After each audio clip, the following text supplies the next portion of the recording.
Hey, so I'm Ian Peisner. I'm TreeUtah's planting coordinator and arborist, and I'm going to talk today just a little bit about what to look for in a tree when you're going to a nursery, what kind of things to look for, make sure you're getting a good, healthy tree, something that's going to have a chance to do well in your yard or wherever you're planting it.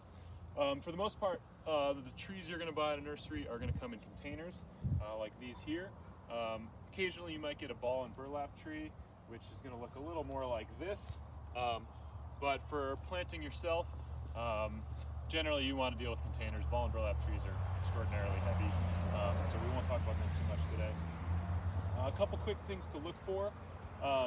When you find the tree that you might be interested in, this is a yellowwood tree. A couple things to think about. Basically what we're looking for is you want to make sure the tree looks healthy, looks like it's not under a lot of stress. And a few things to check for. You can come down here to the soil. You want the soil to be a little bit moist. You don't want it to be soaking wet, but you definitely don't want it to be bone dry. You want it to look like it's been getting regular water. It hasn't been stuck in this pot for years and years.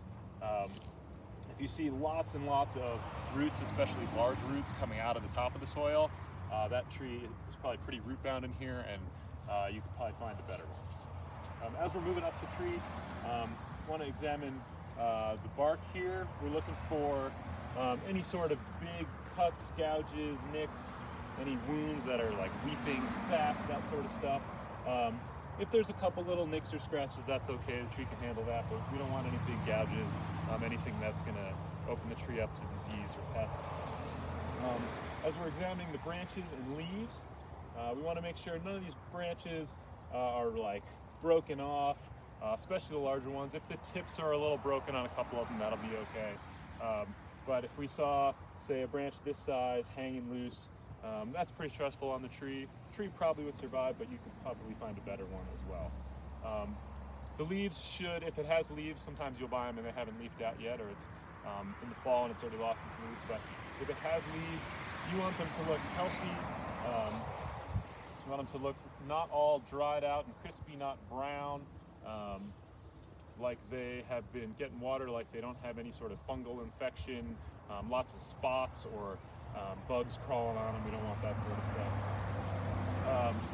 Another thing to look for, you want a strong central leader for most trees that you're going to buy, which means really that there's one main trunk coming up the middle with all the branches coming off. If you see a trunk that divides in a lot of places, especially low down, that tree is going to have a hard time being very tall and strong. It's going to want to spread and eventually probably break off some limbs.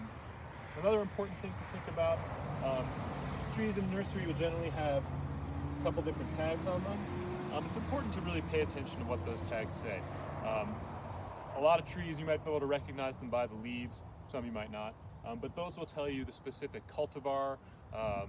Some trees you might be able to get a kind that has weeping branches or particularly colored foliage, or there's a fruiting cultivar or not fruiting, and you want to be careful to make sure you're getting what you're looking for. That will also tell you usually kind of the specific conditions the tree is looking for. If it's looking for a really sunny spot, if it's looking for part shade, what zone you're in. Most of the places along like the Wasatch Front in Utah are about a zone 6.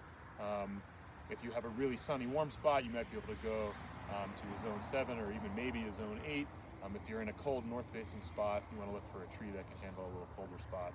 Obviously, if you're up in the mountains or down near St. George, something like that, that's going to affect your choice as well. But the tag will give you all that information. It also will usually tell you about how big you can expect the tree to get. So it might say height 30 to 40 feet, spread 15 to 20 feet. So you want to think about the tree might be this size now, and so you say, oh, it easily fits where I'm putting it, but think 20, 30, 40 years down the road, you don't want something that's going to take over your house. So really that's the kind of things we're looking for.